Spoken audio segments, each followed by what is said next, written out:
Hi, and welcome to Knit All the Things. My name is Laurel. I'm also known as West Maven on Instagram, Ravelry, and here. If you're new, this is a space where I talk about all the things I'm knitting, all the things I want to knit, all things yarn, just all the things. And if you're returning, welcome back, knitting bestie. I can't wait to catch up with you. In this week's episode, I'm not sure about you, but I sometimes feel a little bit overwhelmed by all my whips. This week, I'm tackling the Aika Sweater. This is a really fun all-over lace sweater, and we'll get into the details in just a moment. I also have some patterns that I'd like to share with you, as well as give you a little bit of a sneak peek on my kind of festival prep, if you will. This is my last episode before I head off to Seattle Flock and Fiber Festival. So if I see you there, please say hello. But I'm also going to share with you kind of my approach to these festivals so that I don't go in feeling overwhelmed. If that sounds fun to you, grab your knitting or your project, get cozy, and let's go. Okay, so let's quickly talk a little bit about what I am wearing. This is the Pina Colada Sweater. This is a pattern by Laura Zukaite. It appeared first in Pom Pom magazine, issue 45. I am not 100% sure, but it may be available, or it should be available, I think, individually. If not, I believe you can maybe still get that magazine issue digitally. Don't know why that was hard today. Digitally, you know what I mean. Anyway, this is an all over intarsia sweater, and it has this beautiful, I made some modifications. So I think the size 3 is what I ended up going with. It has this beautiful trellis kind of intarsia happening. You basically use a lace weight for the diamonds, and then you hold the lace weight and a sport weight for the kind of trellis effect. I used Isayer Alpaca 1 for the lace, and then I used Yarn Nouveau's Sport, which I think was 100% merino in the colorway Sapphire for the blue. I really love this. I really spent I think this took me a really long time, and I ended up deciding to modify it so that it didn't have sleeves. I don't actually have very many tops that I can kind of wear in warmer weather. This one, although it is wool, it's quite breezy and open, so it doesn't feel as warm, but I really don't have too many tops that I wouldn't knit the sleeves. This one being an exception because I really loved the boxy shape of it, and I felt like just picking up and doing a quick rib on the edge kind of finished it off nicely, and I felt like it looked finished to me. And I was really tired of knitting this because I had to do everything like at home, kind of sitting, because with intarsia you have a bunch of bobbins, like each of these was a bobbin. So it was a lot of keeping things untangled, and when I was done, I was done. This was knit in 2 pieces, so you knit the front and the back, and then you seamed them. I felt like I did a pretty decent job on the seam on these. I mean, it's not perfect, but I feel like I did a pretty good job. But would I knit it again? Maybe. If I had like an extended amount of time that I knew I was going to be home for and could like just sit with it, I think I would. Maybe I would cast one on and not have it necessarily have to be done right away. But I really do like it a lot. I'm so happy with how it turned out. I think it's very flattering. I think this shape is very flattering for so many people. I do like that the neckline isn't so tight. I think some people may or may not like that, but I actually like that it's a little bit more open. But yeah, so that is my Pina Colada by Laura Zukaite, again found in Pom Pom magazine issue 45 and maybe individually, I'm not sure. Okay, so let's talk about what I have been working on. I actually think it's kind of funny because I don't often work out of like magazines or books. It seems like I normally do just like individual patterns, but lately I've been so inspired that I've been gravitating toward those. Right now I am knitting the Aika Sweater, which is featured on the front of Lina magazine issue autumn of 2024. And this is number 22. This is a pattern by Megumi Shinagawa. I'm probably saying that wrong and I'm so sorry. This is a top-down circular yoke sweater.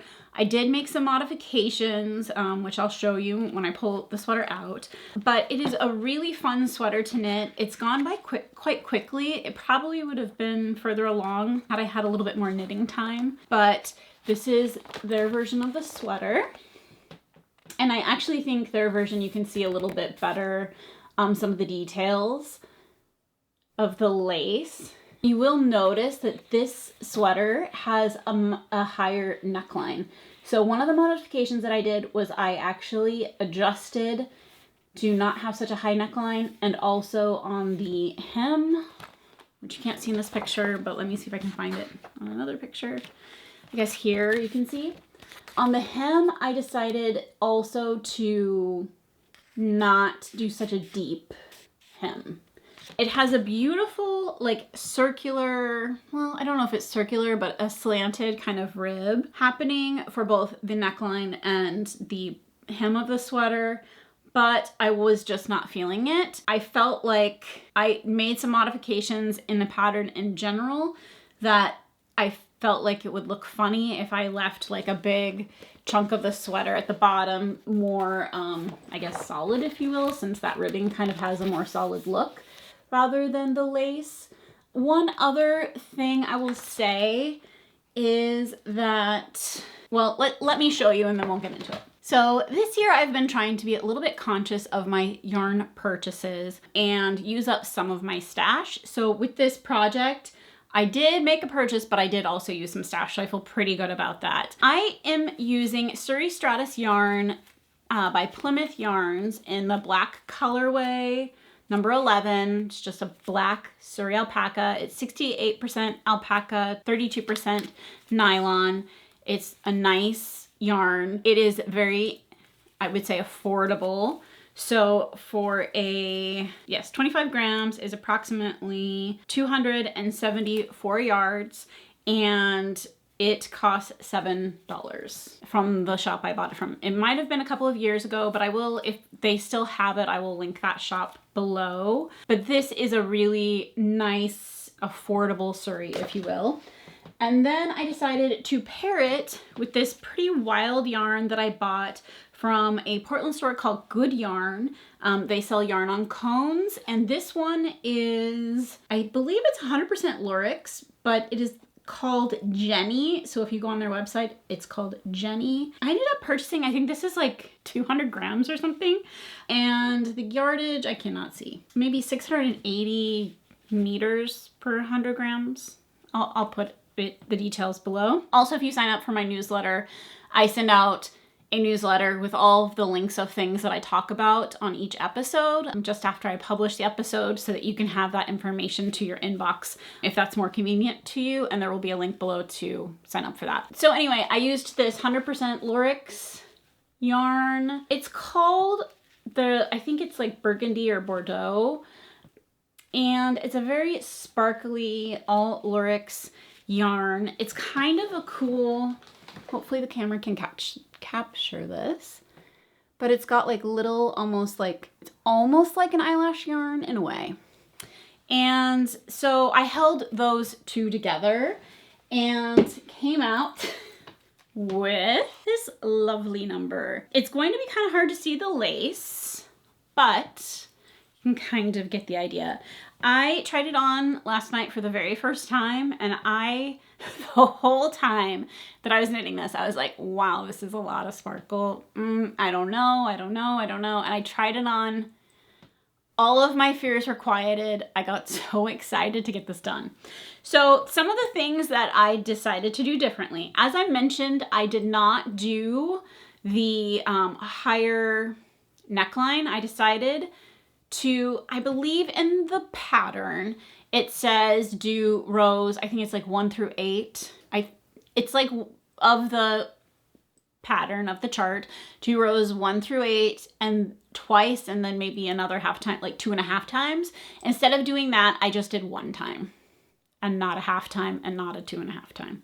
So that's kind of to keep it shorter. So imagine it could have been, I think this is where the kind of ribbing starts, it could have been about that much taller. And instead I decided to just keep it on the shorter side. So that was the first modification I did. The second modification I did was after I split for sleeves on this sweater in the picture I'm gonna show again. Whoop, throwing things around. Right here after the kind of sleeve separation is this like diamond shape motif. And so I believe on this sweater, it looks like it's repeated twice. I will have to count, but I think I ended up actually doing it 4 times. It's gonna be really hard for me to see. 1, 2, I think 1, 2, 3. I think I did it 3 times instead of the 2 times. So I ended up making that portion of the lace longer, but then I decided to make the slanted ribbing shorter so that it would balance out. I didn't want my sweater to be cropped, but I also didn't want the long ribbing. So that's kind of what I did. The ribbing is probably kind of hard to see, but it starts about there. So it's about an inch or so on the bottom. I think, do you guys want to see it? Should I try it on really quick? Even though we don't have sleeves, what do you think? Let's do it. Let's do it. Give me a sec. Okay. Get a little sparkle going. See a little bit of the lace. Again, this hasn't been blocked, but it has a nice length, I think. There's a nice amount of ease without it being way too big on me, but I still feel like I have some like movement. I'm really excited to get this done. I think it's a very flashy sweater for sure, and I'm really liking the lace. I think it looks really pretty, and I think you can see it a little bit better with wearing it rather than trying to show it on camera otherwise.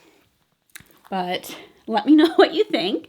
I feel like this can be maybe a polarizing knit, because I think you're either gonna really like the sparkle or you're gonna be like, I hate it so much, please stop.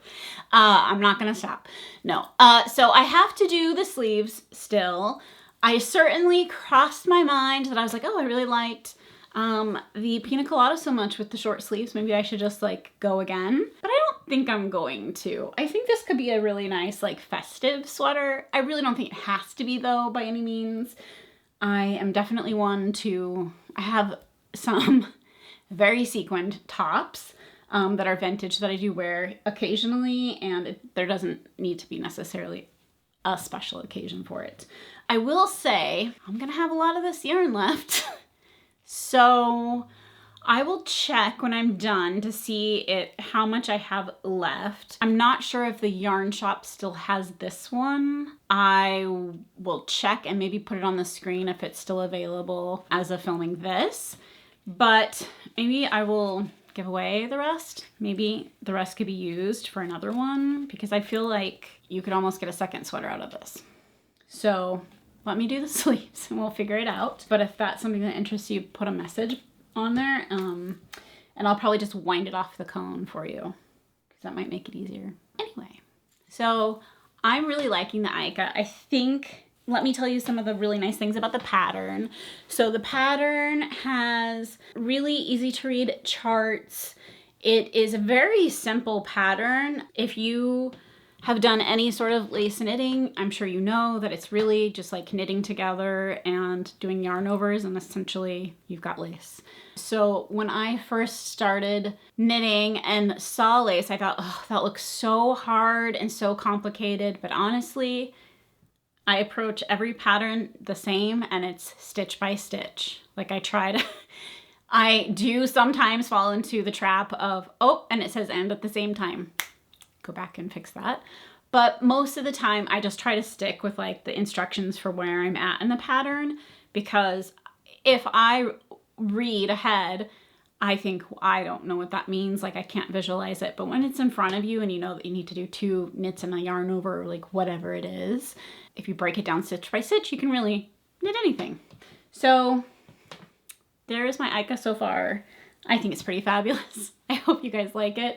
If not, that's okay too, because we all have different tastes. But let me switch back and I'll be right back. Okay, so I am thinking that I'm going to work on the sleeves for this and try to get this, you know, done. I don't think the sleeves will take that long. Honestly, this does not take that long to knit. Part of what just took me a while was just life things happening. So I just didn't probably have as much knitting time the last couple of weeks as I thought I was going to, but I did knit the body of the sweater, which is pretty good.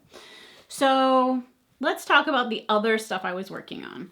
I'm sorry, we just have to appreciate the sparkle for a second. It's so good. I really hope like the lace is shining through. And if not, I'll figure out a better way to kind of show it later on. Okay, because it really has been fun. It's really, I could honestly knit this a bunch of times. I really enjoyed the lace pattern. It makes it really quick because you see a lot of progress on your knit.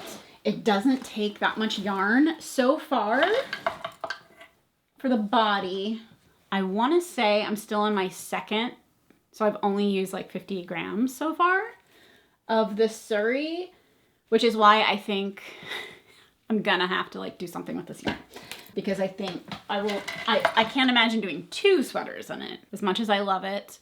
I also think someone could hold it with something else and do stripes would be really pretty. So anyway, it's a fun yarn to work with. It's not the softest, but if you hold a Surrey with it, you'll be just fine. Okay, so last week I kind of teased a little bit that I was going to be working on a test knit, and I wasn't sure if I could share much information, but I did see that she posted it, so I'm gonna tell you about it.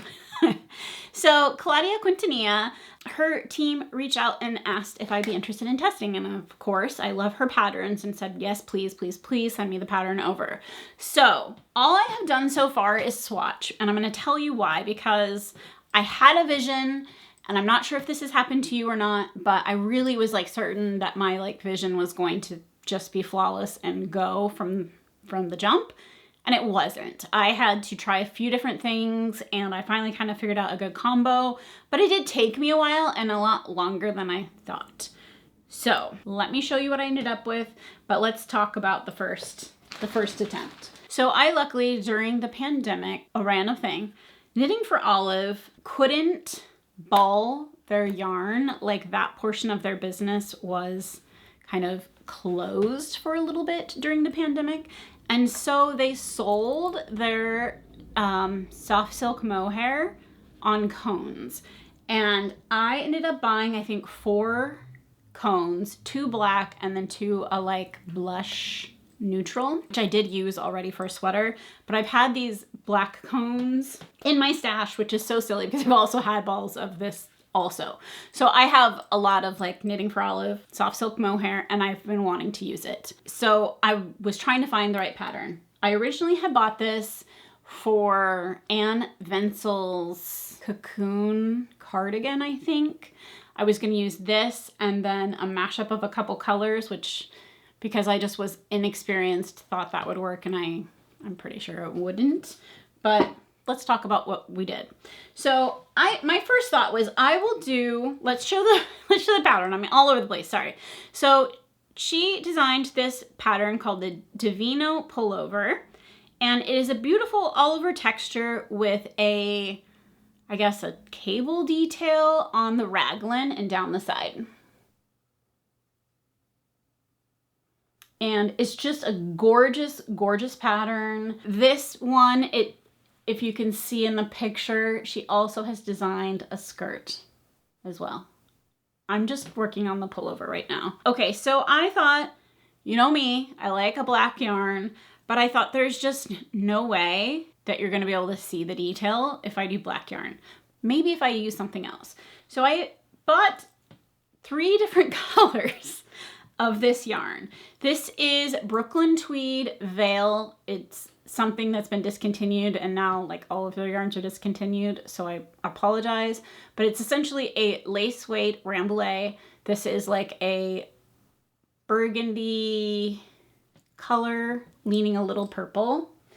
And so I thought it would be really pretty to hold this together. Like maybe it would add some depth. And so I swatched that first. I'm gonna try to share it with you like this, so I don't ruin the like how it happened. And that did not seem like the answer. I was not seeing any of the texture. The marl, believe it or not, I feel like was too much to where I wasn't seeing like just any stitches. It just totally muddied the color. I do think you could possibly hold it double. I don't have enough yarn for that. But maybe it could have been held double and then you could just have this color and you would be able to see it. But for my intents and purposes, it wasn't working. So then the third color I bought of this yarn was, again, I also don't even know the colors because I think these were second skeins or something. Like there was something with them because they didn't come with like yarn ball tags or anything. So I know what kind of yarn it was, but I just don't know like the color or anything.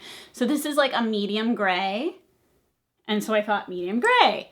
Like maybe we can do a higher contrast. And I actually thought of all the ones I was swatching, this one would look the worst because it would have been a much higher contrast. So this is what that looks like. And I hope this is helpful to you guys because sometimes it's helpful to me to see like the fails and also things that do work. Now this one I think I could go with if I wanted to. It definitely gives a moody, you can see the texture on it. But again, there was some, like you can see the texture. I do think it wouldn't have been the worst choice, but I still wasn't really happy with it. And I had one other option for this yarn that apparently I just like have to use, which was this, I would call it a dusty medium blue leaning navy. And this particular one is bald because I had, again, it was a seconds. So I think there was like a lot of knots and weird things. So I had to like hand wind this one. It just wasn't, I pulled it out to put it on my winder and I could tell already it was a mess. So I just slowly took my time doing it. And then I swatched and ended up with this top one, which I do think you can see the color, but again, it is not ideal. Let me see if I can kind of move this. Maybe this will help a little bit. There we go. So those are my three colors I swatched and I wasn't happy. However, the fabric of this is really nice. The Knitting for Olive mohair is really a nice, I think, hand feel and just a nice, I'm really liking the Rambouillet structure with the silk mohair of the Knitting for Olive. So I did like how this was feeling, but again, the colors I just, except for the gray, I didn't think would work. And then also the gray, I still kind of feel with the marling, it makes it a bit muddy. So I thought about it for a while and thought, okay, what am I gonna do? So I went back to my stash and dug around forever. And then I remembered that there was a store that was essentially selling off their stock of Sandiscarn 10 silk mohair. And I just bought like all of what they had left in this, I guess, steel gray. And this one has a different fiber content. It is 57% mohair, 28% silk, and 15% wool. It's not as soft. It just isn't. I feel like this one is a little bit scratchier than the other one, and it's also a bit stiffer. It's not like this. So I did end up holding these two together. And I think if I were to go into a store and was trying to pick yarn, I would have said, yeah, these match perfectly and they're just fine. So this is that swatch. And I just did a small swatch because I already knew my gauge. I was just trying to understand the color at that point. So that is that one. It does have some movement, but I just feel like this one feels a little more loosey-goosey than this one, but I think they're both fine. So I ended up deciding this is gonna be my what I'm doing. So I also had found out that I have exactly enough mohair. I think I figured out I needed, this is just gonna be made up numbers, but I think I needed around 1,600 yards of the mohair for my size.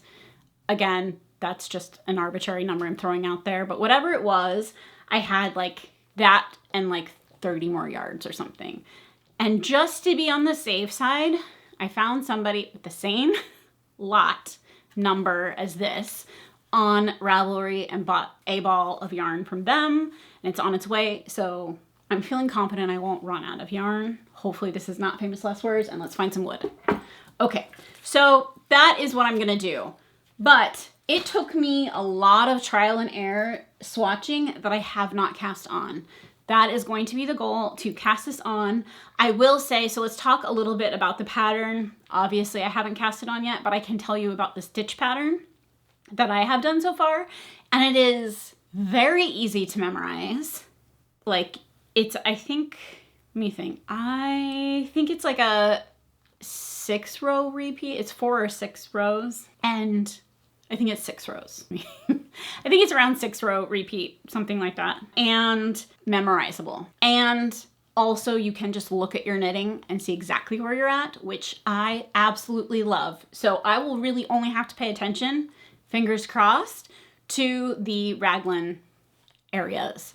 But when I'm doing this pattern, it's not a lot of thought, which is really great. And I did the harder and also kind of naughty way of doing it. I did it flat. I know you're not really supposed to do that if you're knitting in the round, but like I also know myself. So hopefully this isn't famous last words, but I just did it flat, so which would actually take me a little bit longer. So I think this one is going to be a quick knit. I am going to probably take it along with me traveling, I think, because I don't think I'm gonna need to bring a bunch of yarn with me. I think I could bring like 2 balls of each color and call it each yarn. And that's probably plenty for the amount of traveling and probably no knitting that I'm gonna be doing. So, a couple of things. I am traveling to Seattle Flock and Fiber Festival in 2 weeks. It takes place August, I think. The festival is August 8th through the 10th. I am going to be there from the 8th till the 10th. I will be probably posting, I think, a very informal meetup, I think, on one of the evenings just to like hang out and knit. There is a couple of really cute places that are close by that I think will be fun to just hang out and knit. So I will post as it gets closer, and I do not plan on attending the like knit and hang out session on Friday because I think someone asked me and I'm not doing that. So I have been thinking about one, like here's all the thoughts that come to mind, so go with me on this. When I'm traveling to a knitting thing, I think of everything I want to pack, and because it's going to be hot weather but also unpredictable, though I've gone now 2 years in a row. Yeah, 2 years in a row since it started. The first year, the first day was on the cooler side, but the rest of the days were very hot. Last year, every day was pretty warm. I'm guessing it's going to be warm. It seems like that's what the weather is trending like this year. So I'm trying to think of my like lighter weight knits and outfits that I could bring. My ambitious idea would be to knit a small accessory prior to going and just wear that one of the days and not have to wear a sweater because I think it would be more comfortable. And then the second thought of like travel knitting is, besides packing, what should I plan on like purchasing? Like, am I planning on purchasing? Do I have patterns to maybe shop for, etc.? One thing I really like to do is if I like to go on Flock Fiber Festival's website. They list their vendors. You can like peek at the vendors' Instagrams and whatever and kind of see if they're bringing something special. Sometimes they'll like dye a special colorway or whatever it is and kind of check that out to like pre-plan a little bit. And then I like to also have a couple of patterns in mind. I thought I would share, I was debating on how to do this, but I think the best way to do this is just to share a couple of things that I've had favorited for a really long time and like what I would look for. So one of the patterns that I have been kind of having in the back of my mind would be, oh, also if you were looking at this pattern by Claudia, the yarn that is recommended is like a lace weight mohair held double. This is a lace weight rambouillet and a mohair is what I'm doing, but that's kind of the pattern recommendation, and the gauge is 21 stitches. So that really can accompany a lot of, is it accompany? I don't think that's the word. You know what I mean? You could use a lot of different yarns. So basically, I like to think of a couple of my favorites that I've favorited on Ravelry, and then I like to go in and kind of try and find some yarn and have some things in mind. So that way I'm not like overwhelmed when I get there. So a couple of things that you could do and a couple of patterns that I have like tagged. One fun thing I think would be fun to shop for and not a super expensive pattern or finished garment would be the flutter butt shirt. I think this is super cute. This is a pattern by Jessie May, and I think it only uses a couple of skeins of yarn for even all of the sizes. And so that would be something that you could get, again, one of those like special colorways or special things, have a nice souvenir and a not too expensive project. So something like that. I like to find Spin Cycle is going to be there, and so they may have a special colorway. Although I will be fully honest with you, while I sometimes absolutely love their new colors, they're just not in my color palette. And so I have yet, I think I've only bought one of their like kind of special show colorways before, but they always have something, and I really like to pull out some skeins that are special, and I will do that without a pattern in mind, because I think sometimes a lot of the Spin Cycle colorways can work together, and if you have like a strong palette in mind, then you can kind of just add to it and then maybe make a beautiful sweater later on down the road, and it can be a culmination of all of your festivals that you've been to. Another one that I kind of was thinking would be a fun souvenir sweater idea, I did do a cardigan, which I feel like I wear a lot of those. And so finding a nice DK/worsted weight sweater quantity for a cardigan would be another kind of thing that I would look for. Because while I really like doing these kind of special knits that are maybe more fancy or you don't wear them as often, I actually really like my like festival yarn to be something I would wear all of the time, so that it's something that like really reminds me of that time. So I try to kind of plan in that way. Of the cardigans right now that are really catching my eye, Petite Knit just came out with one. I think it's called the Scarlet cardigan, and I really think it's a nice basic cardigan. And then the other one that has been in my favorites list for a while is the Granny cardigan by Joji Locatelli. And I think that it has a really beautiful, it's the Granny cardigan by Joji Locatelli, and it has this beautiful cabling pattern. And again, I think I would wear that just nonstop. And so that would also be a great, like, find a really special color. I believe she used Corey Worsted, or recommended Corey Worsted or Winsley Worsted by La Bien-Aimée. So that's just some like things just in my head going around. But truthfully, I don't really need more yarn. So I'm really just looking forward to hanging out. I'm going to film the festival, bring you guys along, because I think it's always really fun to see other people's videos where they've done a walkthrough. I really like to share the like festival experience. If you can't come, then at least maybe you can live vicariously, and post all of the links to the vendors so that you guys are able to shop from home. What else? One other little thing I thought I would mention, just because it's summertime and it's the time of it's the time of year where I'm trying to constantly keep the kids busy. I came across these, and while I don't know that they're necessarily designed for kids, the kids seem to enjoy them. And honestly, I did one and I kind of enjoyed it too. So let me find one that's maybe easy to see. We'll do this one. You can buy a pack of these on Amazon, and it's this little sticker pack. And essentially it comes with tweezers to actually get the stickers off. This is not gonna be for somebody who doesn't like tiny work, but if you do enjoy doing tiny things, this will be for you. So on the back, it kind of shows you what your thing is supposed to look like when you're done. And then it comes with like, let's see. Okay, so it comes with like the little room. And then you can, and all the stickers.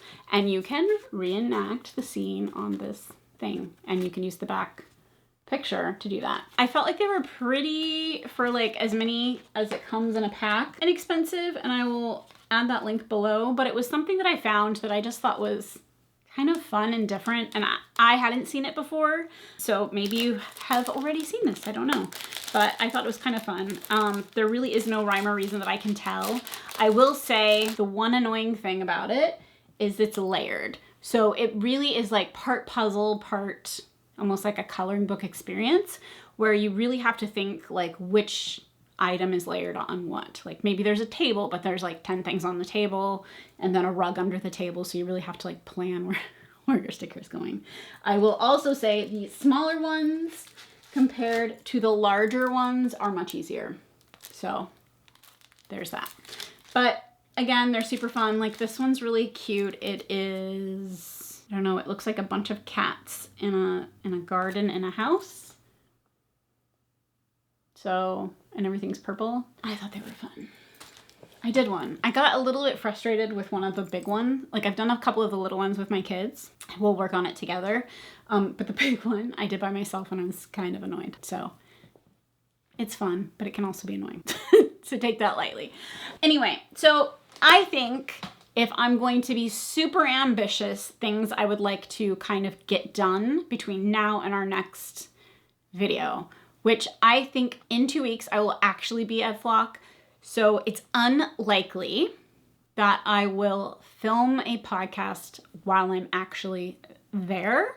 I will film the festival and all of that, but I may publish that podcast a little bit late, just so you guys know. But I will probably also do 2 videos. I will do a podcast traditional video, and then I will do the festival video. So if it's something that you are not interested in, totally fine. You don't have to watch it. And then, and if you're curious and you're going this year and you haven't been, check out my last year's video, which I will also link after this. So if I'm super ambitious and I'm doing all the things, I'm going to try and finish the sleeves of the Aika and get that done. I still need to do sweater surgery on my hashibami, which I just haven't done yet. And I would like to cast on the Divino pullover by Claudia Quintanilla, which will actually be coming out, I think, at the end of August. So I really need to get on this. And then, if I was really being super on it, I really want to do that small accessory I can wear. So though that's my big lofty knitting goals for the next 2 weeks. If you guys like this video, please make sure to give it a thumbs up. I always love to hear what my knitting besties are making, so please post below and let me know what you're working on. Also, on YouTube, in our community section, so if you go to this channel and then on the channel page, there is a community button. If you click on that, you can actually post, just like on Instagram or anywhere else, your own post and share your knits. And I would love to see them. Everyone would love to see them. So please make sure to share with us. And other than that, if we're not yet knitting besties, please make sure to hit the subscribe button. And again, please like this video. Until 2 weeks from now, make some yarn magic.